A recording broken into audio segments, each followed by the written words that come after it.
آپ چیمپئن بنتے ہیں، کہتے ہیں دو نہیں ایک پاکستان، وی آئی پی، یہ جو دروازہ کھلا اسے کہتے ہیں بہشتی دروازہ۔ ہاں جی بالکل، یہ 7 محرم کو کھلتا ہے۔ ہاں سال اور پورے پاکستان میں بابا فرید کے ماننے والے اس کے کھلنے کا انتظار کرتے ہیں۔ ایک دفعہ سال میں۔ یہ بابا فرید کے دروازے کو ہائی جیک کرنے والے کون ہوتے ہیں؟ میں نے اگر وہ نہیں ایک پاکستان ہے صحیح تو آج یہی دروازہ جو ہے وہ عام ایک بابا فرید کے ماننے والے کے لیے کیوں نہیں کھلے گا؟ نہیں، وہ آج تو کھلتا ہی نہیں ہے۔ دین کے لیے 7 محرم سے پہلے کیوں کھلا؟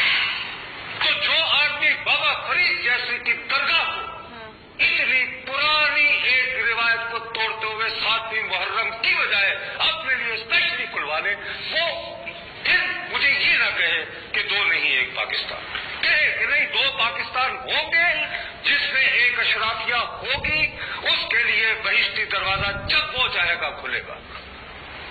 تو اب بابا فرید کو بھی ہائی جیک کر لیا انہوں نے، اشرافیہ کے ہو گئے، جبکہ بابا فرید درباروں سے بادشاہوں سے دور جا کے ایودھیا کے جنگل میں بیٹھا۔ سب کے لیے تھے نا، ظاہر ہے مقصد یہ ہے کہ تو بھائی پھر یہ نہ کرو، چونکہ وہ دیوان اچھا ان کے 35-40 جو ہیں دیوان بنے ہوئے ہیں، وہ آپس میں وہ لگے رہتے ہیں نا، کہ اگر آپ بابا فرید کے خاندان سے تعلق رکھتے ہو تو بس آپ نے بھی کچھ انہوں نے جو ریاستیں کی، جو مشقتیں کی، جو بتا رہا ہوں، اسی لیے ایسے لوگ جو ہیں ابھی تک یاد رکھے جاتے ہیں۔ اب یہ کہ مقصد یہ انہیں ٹکٹ بھی مل گیا، بس اتنی خود غرضی، اور کن کے نام پر؟